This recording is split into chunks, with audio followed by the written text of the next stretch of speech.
MSRTCकडून Nagpur Gondia 4 लेनचा expressway बनवला जात आहे आणि MSRTCने या महामार्गासाठी मंजुरीसुद्धा दिली आहे।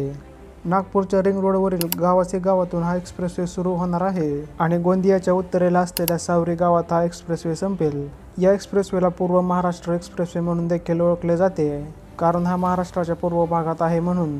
नागपूर गोंदिया एक्सप्रेसवे 127 किलोमीटर लांबीचा आणि 4 लेनचा असणार आहे। MSRTCने ऑक्टोबर 2023 मध्ये पर्यावरणीय मंजुरीसाठी अर्ज केला होता। फेब्रुवारी 2024 मध्ये 2.5 वर्षाच्या बांधकाम मुदतीसह निविदा मागवण्यात आल्या होत्या। हा expressway 100 metre right of the way आणि 120 प्रति तास वेग मर्यादेसह बनवण्यात येत आहे। नागपूर गोंदिया एक्सप्रेसवे 4 पॅकेजेसमध्ये बनवला जाईल। यामधील पहिला भाग गावासी नागपूर येथून सुरू होईल व जणोदपर्यंत असेल। हा पहिला भाग 29.4 किलोमीटर लांबीचा असणार आहे। यासाठी सर्वात कमी बोली ॲप्स्कॉन इन्फ्रास्ट्रक्चर या कंपनीने लावली होती, तर दुसरा भाग हा चनोद येथून सुरू होईल व भंडारा जिल्ह्यातील ठाणापर्यंत असेल आणि हा सुद्धा 29.4 किलोमीटर लांबीचा असेल। यासाठी सुद्धा सर्वात कमी बोली ॲप्स्कॉन या कंपनीने लावली होती। यामधीलच दुसरे पॅकेज ठाणा येथून सुरू होईल। याचा तिसरा भाग मनोरा ते गोंदिया जिल्ह्यातील काचेवाडीपर्यंत 31.2 किलोमीटर लांबीचा असणार आहे।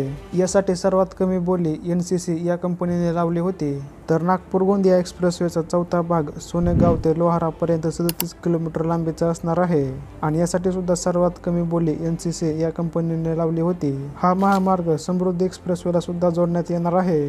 सध्या हा प्रकल्प फायनल स्टेजमध्ये आहे आणि लवकरच बांधकामासाठी कंत्राटदारांची नेमणूक केली जाईल। नागपूर गोंदिया एक्सप्रेसवे समृद्धी महामार्गापासून फक्त 7 किलोमीटरच्या अंतरावरती असेल।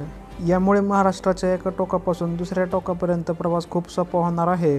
नागपूर ते गोंदिया हा प्रवासाचा वेळ 4 ते 5 तासांचा आहे। या एक्सप्रेसवेमुळे हा प्रवास फक्त 2 तासांच्या आतमध्ये पूर्ण होऊ शकतो। नागपूर गोंदिया एक्सप्रेसवेमुळे या प्रदेशात कनेक्टिव्हिटी आणि आर्थिक वाढ सुधारेल, प्रवास सुरक्षित आणि सहज होणार आहे। हा एक्सप्रेसवे समृद्धी महामार्गाला जोडला असल्यामुळे या भागात व्यापार वाढण्यास मदत होईल। या एक्सप्रेसवेमुळे मार्गावरील औद्योगिक आणि कृषी प्रकल्पांद्वारे रोजगार निर्माण होईल। हा एक ग्रीन कॉरिडॉर प्रकल्प आहे, ज्यामध्ये हजारो झाडे लावली जातील।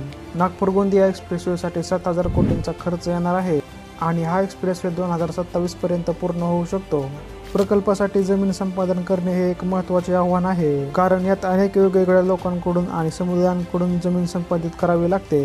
यासाठी खूप वेळ लागतो। एक्सप्रेसवेच्या बांधकामामुळे पर्यावरणावरती परिणाम होईल, ज्यांमध्ये वन्यजीवांचा अधिवास आणि जंगले नष्ट होऊ शकतात। यासाठी उपाय करणे गरजेचे आहे। तर नागपूर गोंदिया एक्सप्रेसवेला पर्यावरण मंजुरी सुद्धा मिळालेली आहे। नागपूर गोंदिया एक्सप्रेसवे रायपूरला जोडण्यात येणार असल्याचेही बोलले जात आहे। व्हिडिओ कसा वाटला ते कमेंट करून सांगा आणि सबस्क्राईब करा असेच व्हिडिओ पाहण्यासाठी।